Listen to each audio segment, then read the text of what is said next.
الحمدللہ رب العالمین والصلاة والسلام علی سید المرسلین اما بعد فاعوذ باللہ من الشیطان الرجیم بسم اللہ الرحمن الرحیم الصلاة والسلام علیکہ یا رسول اللہ وسلم علیکہ وعلی آلکہ وصحابکہ یا حبیب اللہ۔ محترم حضرات، ناظرین و سامعین اکرام، اعتکاف ایک پرانی عبادت ہے۔ پچھلی امتوں میں بھی اعتکاف کی عبادت موجود تھی۔ اعتکاف کا مقصد دنیا داری سے کٹ کے اللہ تبارک و تعالیٰ کی یاد میں اپنے آپ کو وقف کر دینا، مگن کر دینا، گم کر دینا، اللہ تبارک و تعالیٰ کے ذکر و اذکار کے لیے اپنے آپ کو مختص کر لینا ایک الگ کونے میں، تو اس کو اعتکاف کہتے ہیں۔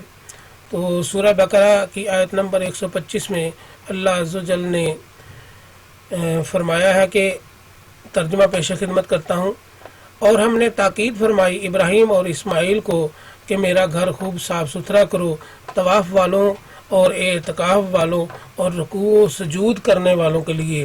اچھا، یہ آیت نمبر 125 میں اعتکاف والے، رکوع و سجود والے اور طواف والے لوگوں کے لیے ابراہیم علیہ السلام اور اسماعیل علیہ السلام کو اللہ نے اپنا گھر خوب صاف ستھرا کرنے کا حکم فرمایا۔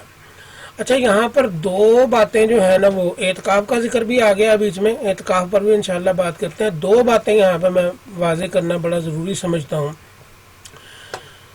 اللہ تبارک و تعالیٰ نے ابراہیم اور اسماعیل علیہ السلام کو اپنا گھر صاف ستھرا کرنے کا حکم فرمایا۔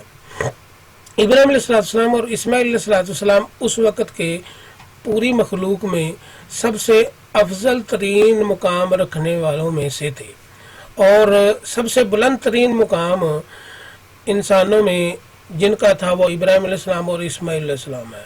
تو اللہ تبارک و تعالیٰ نے ابراہیم علیہ السلام اور اسماعیل علیہ السلام کو حرم پاک کو صاف کرنے کا حکم دیا، کہ ان کے لیے طواف کرنے والوں کے لیے، اعتکاف کرنے اور سجدہ کرنے والوں کے لیے۔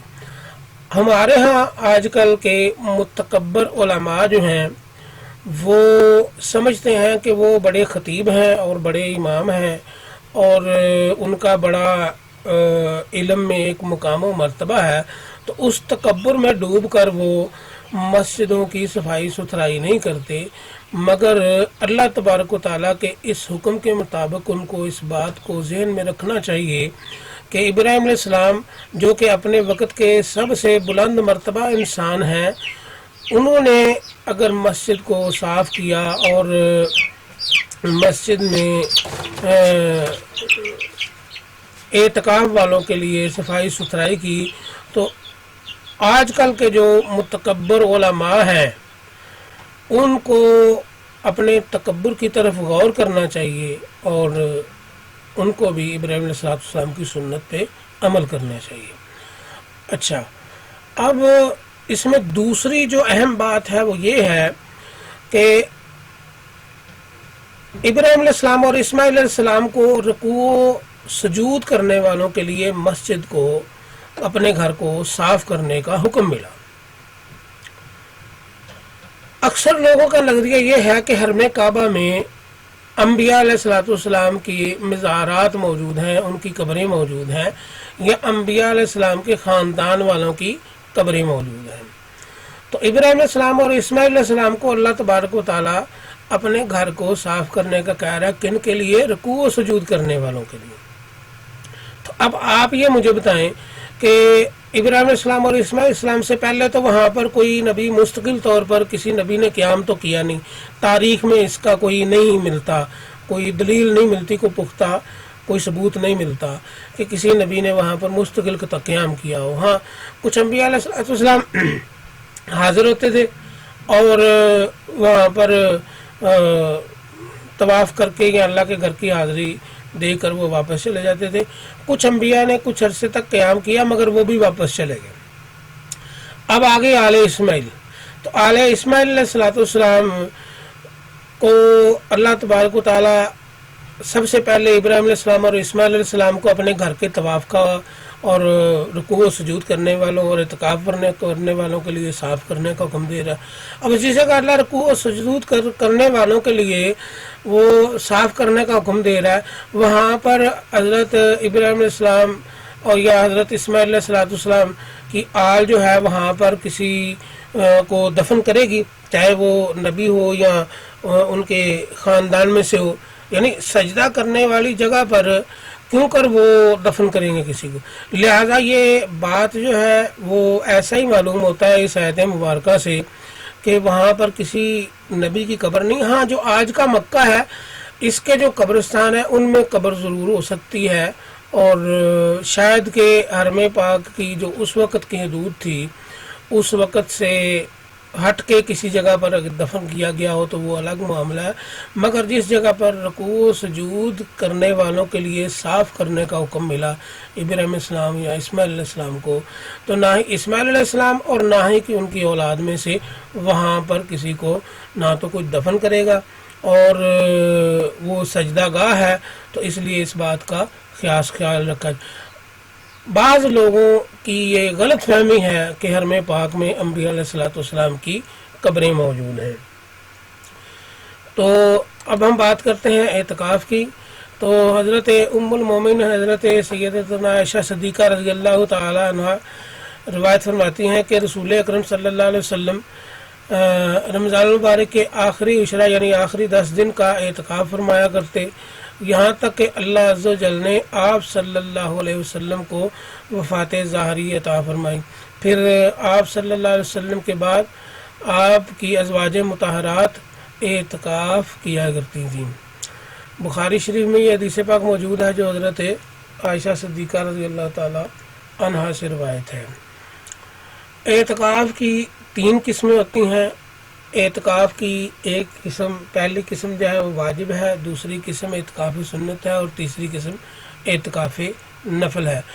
اعتکاف واجب کیا چیز ہوتی ہے؟ اعتکاف واجب وہ ہے کہ جب آپ نے کسی خاص مقصد سے اعتکاف کرنے کی نظر یا منت مانی ہو تو اس کو اعتکاف واجب کہتے ہیں. اب اس کا پورا کرنا آپ پہ لازمی ہے، اور اس میں آپ نے روزہ بھی لازمی رکھنا ہے، اور اس کی نیت زبان سے اور دل سے دونوں طرح سے پختہ ہونی چاہیے، تو پھر اعتکاف واجب ہوگا. دوسرا جو ہے وہ ہے اعتکاف سنت. اعتکاف سنت رمضان المبارک کے آخری عشرے کا اعتکاف ہوتا ہے، اور سنت موقدہ علی الکفایہ ہے. اگر سب ترک کر دیں تو سب سے مطالبہ ہوگا، اگر شہر میں ایک نے کر لیا تو سب بری ذمہ ہوں گے. بہار شریعت کے حوالے سے یہ مسئلہ اخذ ہے. اچھا، اس اعتکاف میں یہ ضروری ہے کہ رمضان المبارک کی 20ویں تاریخ کو غروب آفتاب سے پہلے مسجد کے اندر بنیت اعتکاف موجود ہوں، اور 29 کے چاند دیکھنے کے بعد یا 30 کے غروب آفتاب کے بعد، یعنی اب 30 کو چاند دیکھنے کی ضرورت نہیں ہے، 30 دن پورے کر کے تو غروب آفتاب کے بعد مسجد سے باہر نکل آئے. تو 20 رمضان المبارک کو غروب آفتاب کے بعد مسجد میں داخل ہونا ضروری ہے. 20 رمضان المبارک کو عصر اور مغرب کے درمیان اعتکاف کی نیت کر کے مسجد میں داخل ہو جائیں. یاد رکھیں کہ اگر سورج غروب ہو گیا تو مسجد میں داخل ہوئے تو اعتکاف سنت نہیں رہے گا. تو اعتکاف سنت کا جو اجر ہے وہ ختم ہو جائے گا. تو اعتکاف کی نیت کریں، اپنی زبان میں مادری زبان میں بھی نیت کر سکتے ہیں، اور عربی میں بھی نیت کر سکتے ہیں. بہرحال نیت کرنا شرط ہے، دل کی نیت بھی پختہ ہونا ضروری ہے، اور زبان سے بھی نیت کا اظہار ضروری ہے. اچھا، تیسری قسم ہے اعتکاف نفل. اعتکاف نفل جو ہے یہ کسی وقت بھی کہیں بھی اور کتنے دن کے لیے بھی کیا جا سکتا ہے، اور اس کے لیے روزہ رکھنا شرط نہیں ہے. اوپر جو 2 قسمیں میں نے آپ کو بتائی ہیں ان میں اعتکاف سنت میں بھی روزہ رکھنا ضروری ہے، اور اعتکاف واجب میں بھی روزہ رکھنا ضروری ہے. تو اعتکاف نفل میں روزہ رکھنا ضروری نہیں ہے، وہ آپ کسی وقت بھی مسجد میں داخل ہوں تو اعتکاف کی نیت کر لیں. تو آپ اگر دنیا داری کے امور سر انجام نہیں دیتے تو آپ کا جتنا بھی وقت مسجد میں گزرا ہے وہ اعتکاف کا ثواب بھی آپ کو ملے گا۔ تو اعتکاف کی نیت اپنی مادری زبان میں بھی کی جا سکتی ہے اور عربی میں بھی نویت سنت الاعتکاف، میں نے سنت اعتکاف کی نیت کی۔ تو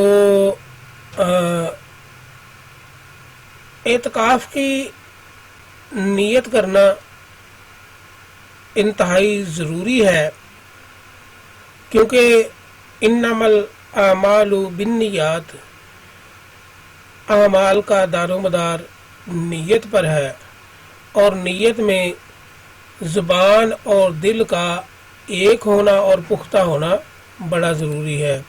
تو محترم ناظرین اکرام، اعتکاف ایک بڑا اجر ہے، اور میری جو بھی ویڈیو دیکھیں لوگ اور وہ اگر اعتکاف پر بیٹھیں یا وہ اعتکاف پر بیٹھنے والوں کو اعتکاف پر بٹھائیں یا انہیں جانتے ہوں تو ان سے میرے لیے دعا کا ضرور کہیں، اور جو خود میری ویڈیو سن رہے ہیں اور اعتکاف پر کل بیٹھیں گے، یعنی بروز اتوار، آج میں 19 رمضان المبارک کو یہ ویڈیو بنا رہا ہوں، تو کل 20 رمضان المبارک کو اعتکاف پر بیٹھنے والے جو ہیں وہ میرے لیے بھی دعا کریں، امت کے ان پریشان لوگوں کے لیے بھی اعتکاف پر بیٹھ کر دعا کریں کہ اللہ تبارک و تعالیٰ پریشان لوگوں کی پریشانیاں دور فرمائے، اور جو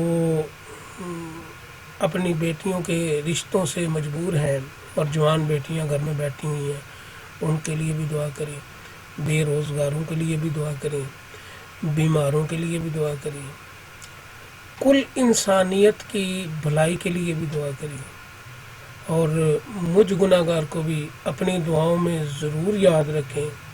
اعتکاف کا بڑا اجر ہے۔ اعتکاف میں ایک رات آپ کو ایسی نصیب ہونے والی ہے جو 1000 مہینوں سے بہتر رات ہے، 1000 مہینوں سے بہتر رات ہے۔ تو اللہ تبارک و تعالیٰ میرا اور آپ کا حامی و ناصر ہو۔ آخر میں بس میری اتنی گزارش ہے آپ سے کہ میرے اس چھوٹے سے چینل کو سبسکرائب کر دیا کریں اور میری ویڈیو کو لائک اور شیئر ضرور کیا کریں۔ تو آپ میری ویڈیو کی ریٹنگ دیکھیں، بہت کمزور ریٹنگ ہے، اور میں کافی عرصے سے اس چینل پہ کوشش کر رہا ہوں، تو لیکن میں انتہائی پرخلوص ہو کے تو پیغام حق صرف دنیا تک پہنچا رہا ہوں، آگے جیسے اللہ کی مرضی کہ وہ آپ کے دلوں میں میرے لیے کیا خیالات پیدا فرماتا ہے۔ تو لائک اور شیئر ضرور کیا کریں ویڈیو کو، پیغام حق ہے، اور لائک اور شیئر کرنا باعث ثواب بھی ہے پیغام حق کو، تو یقیناً اس کے دنیاوی فائدے بھی موجود ہیں۔ تو انشاءاللہ جب دنیاوی فائدے حاصل ہوں گے تو پھر ان کو بھی ہم ایک اچھے رستوں میں اختیار کریں گے، ان کو استعمال کریں گے اچھے طریقے سے، اور مدد کریں گے ہم کچھ لوگوں کی۔ تو اللہ تعالیٰ ہمیں ہدایت عطا فرمائے اور نیک عمل کرنے کی توفیق عطا فرمائے۔ وآخر دعوانا ان الحمد للہ رب العالمین۔